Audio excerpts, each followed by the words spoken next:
El 17 de diciembre, el evangelio que toca es el de Mateo 1, 1 al 17. Genealogía de Jesucristo, hijo de David, hijo de Abraham. Abraham engendró a Isaac, Isaac a Jacob, Jacob a Judá y a sus hermanos. Judá engendró de Tamar a Farés y a Sará, Farés a Esrón, Esrón a Aram, Aram a Aminadab, Aminadab a Naasón, Naasón a Salmón, Salmón engendró de Rahab a Boz, Boz engendró de Rut a Obed, Obed a Jesé, Jesé engendró a David el rey. David de la mujer de Urías engendró a Salomón, Salomón a Roboam, Roboam a Abías, Abías a Asaf, Asaf a Josafat, Josafat a Joram, Joram a Osías, Osías a Joatán, Joatán a Acaz, Acaz a Ezequías, Ezequías engendró a Manasés, Manasés a Amós, Amós a Josías, Josías engendró a Jeconías y a sus hermanos cuando el destierro de Babilonia.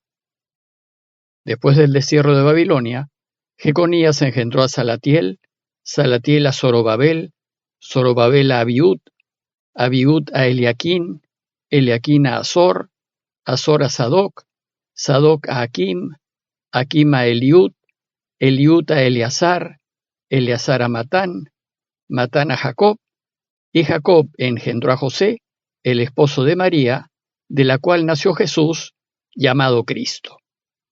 Así, las generaciones desde Abraham a David fueron en total 14, desde David hasta la deportación de Babilonia 14, y desde la deportación de Babilonia hasta el Mesías 14.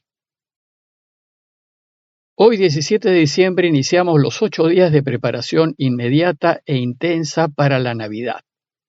Se trata de un tiempo fuerte, privilegiado, y con textos evangélicos que nos ubican dentro de los 6 meses previos al nacimiento de Jesús, y que se suceden rápidamente para finalmente terminar con la celebración de Navidad. El texto de apertura de esta preparación especial, y a manera de un marco majestuoso, es la genealogía de Jesús. Por ser solo una relación de nombres, parece un relato frío y sin sentido. Sin embargo, está lleno de profundas enseñanzas teológicas. Una nota previa acerca de las genealogías. La palabra genealogía viene del griego genos, que significa generación, raza, familia, descendencia, pero también significa origen. Solo Lucas y Mateo nos presentan la genealogía de Jesús.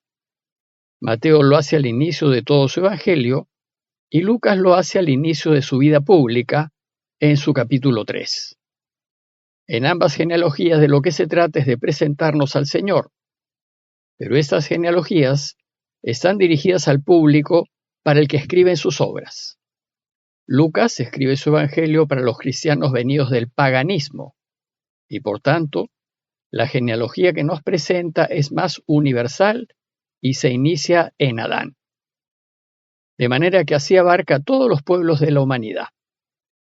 Mateo, en cambio, escribe su evangelio para los cristianos venidos del judaísmo, y por tanto su genealogía parte desde Abraham, el origen del pueblo de Israel.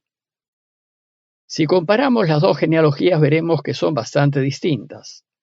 En realidad, solo coinciden en la línea de descendencia entre Abraham y David, y luego coinciden en José, el esposo de María, de quien nació Jesús. Y la razón, como ya dijimos antes, es que los evangelios no son relatos biográficos, sino catequéticos, escritos para enseñarnos acerca de Jesús.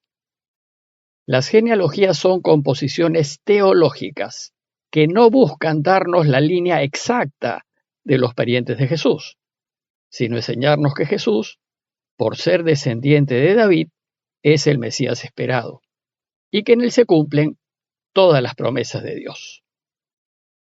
La genealogía del día de hoy es el inicio del Evangelio según Mateo, y su propósito, a manera de introducción, es presentarnos al Señor y decirnos quién es. Veamos el texto más en detalle. El texto empieza así. Genealogía de Jesucristo, hijo de David, hijo de Abraham.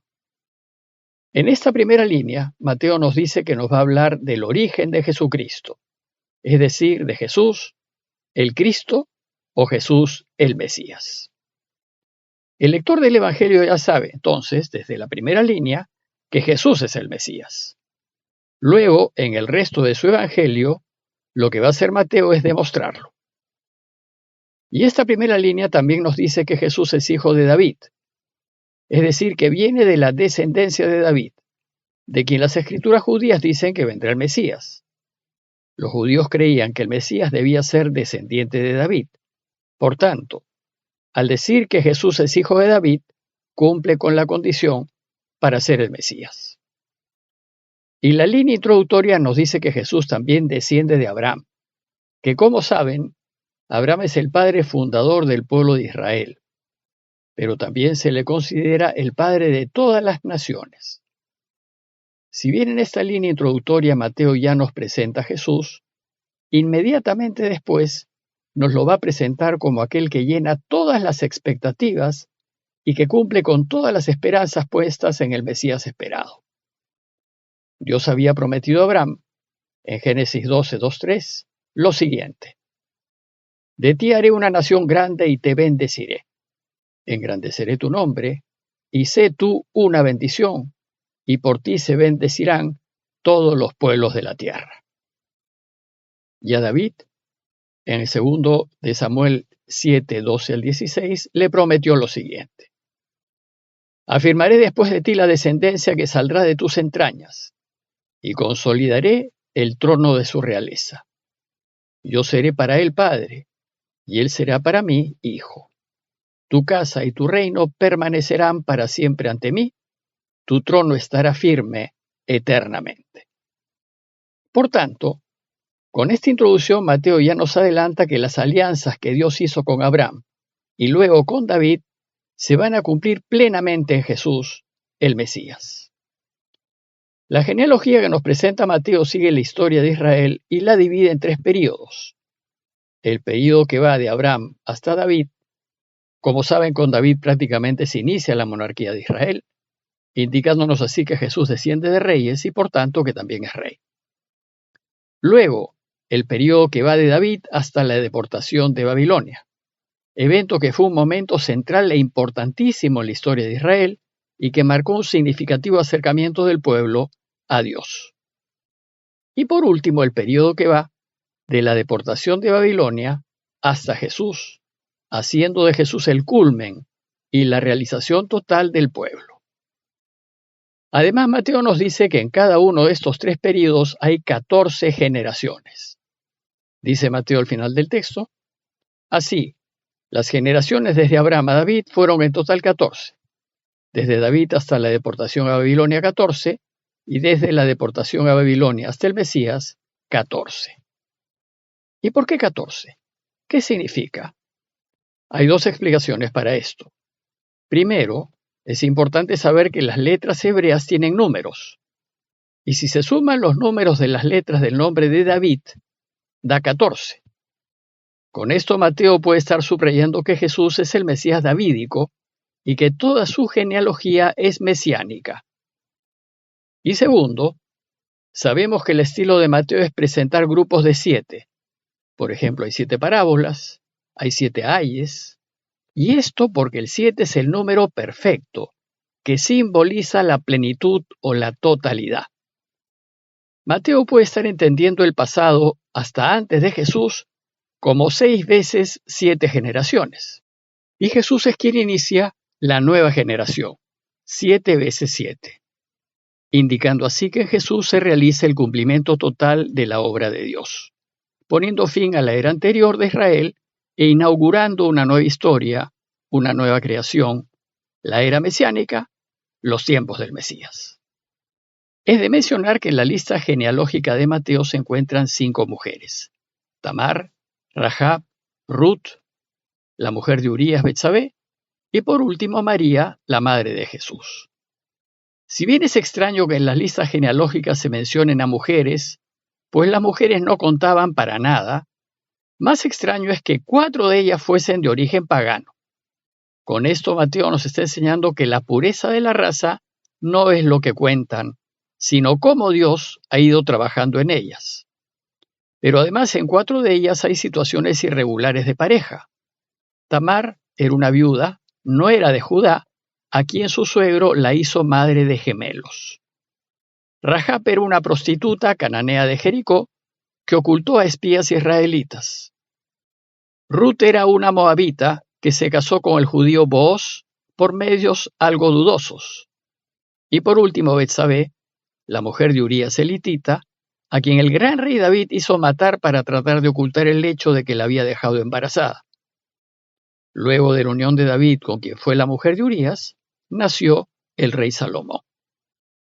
La tradición judía considera a estas 4 mujeres como colaboradores del plan de Dios para Israel, e indica que también los gentiles o paganos están incluidos en los designios de Dios. Otro dato importante es que la generación de Mateo termina diciéndonos que Jacob engendró a José, el esposo de María, de la cual nació Jesús llamado Cristo. También aquí María es un instrumento mediante el cual Dios realiza su obra de salvación, y también que el hijo de María nacerá de manera extraordinaria, pero esta vez nacerá no por una situación irregular de pecado, sino por una intervención directa de Dios, que significará la liberación del pueblo y del mundo entero. El texto pues no dice que José engendró a Jesús, como en los casos anteriores, sino dice que José fue esposo de María y que de ella nació Jesús. En lo que sigue Mateo nos va a decir que Jesús nació de María, una virgen, por obra del Espíritu Santo, es decir, por intervención de Dios. Sin embargo, aunque Jesús no sea de la misma sangre de José y por lo tanto de David, desde el momento en que José acepta al hijo de María como suyo, Jesús se inserta en la línea de sucesión de David y se le considerará verdadero descendiente del rey.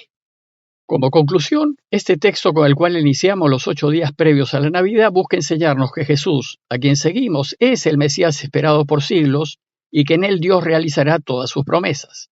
Y que si queremos, si lo elegimos, alcanzaremos por medio de él la felicidad y la vida eterna. Pidámosle pues a Dios para que estos días previos a la Navidad los vivamos con la gozosa esperanza de saber que en Jesús, el Cristo, el Padre nos ha hablado de una vez para siempre. Y pidámosle la gracia de saber que solo en Él alcanzaremos la felicidad y la vida. Parroquia de Fátima, Miraflores, Lima.